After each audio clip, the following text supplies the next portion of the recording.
being an aviator, a combat aviator, a business leader, people come to you for problem solving, for leadership, for counsel. And it's not by accident. It's a lifetime of being in the air. As pilots say, we call it horas de vuelo in Spanish, hours in the air. Share with our audience, share with our listeners, what is the mindset? What is the process that it takes to become somebody that is sought after for counsel, for leadership, for tips, for advice? Lay the table down for us on that a little bit.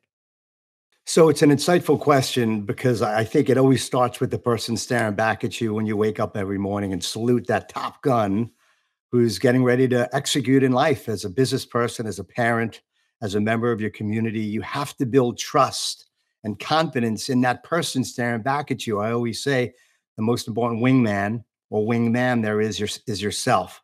And so when you look at what excites you, I have a saying, it's not what keeps us up at night that's as important as what gets us out of bed.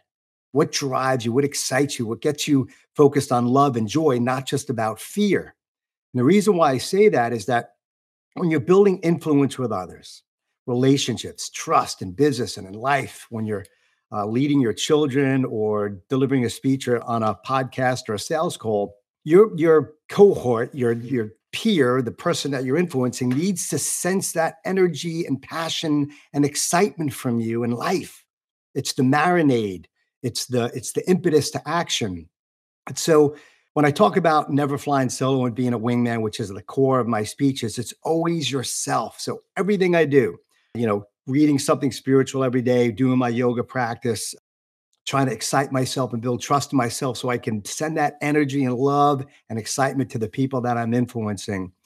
And so I think when you have that core, you get people to listen more, you build relationships, and people are like, all right, what's the next step? Tell me more about what you offer.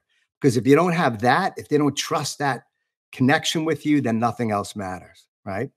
Yeah, I mean, I know how well you take care of our clients when you present, but I can feel that that's a core virtue for you. And, you hear words like trust, you hear words like connecting and relationships, and they can be cliche, Sure. but that connective tissue, Waldo, of being able to be approachable and have that trust be embedded, really take hold, woven into that relationship. There's the word relationship.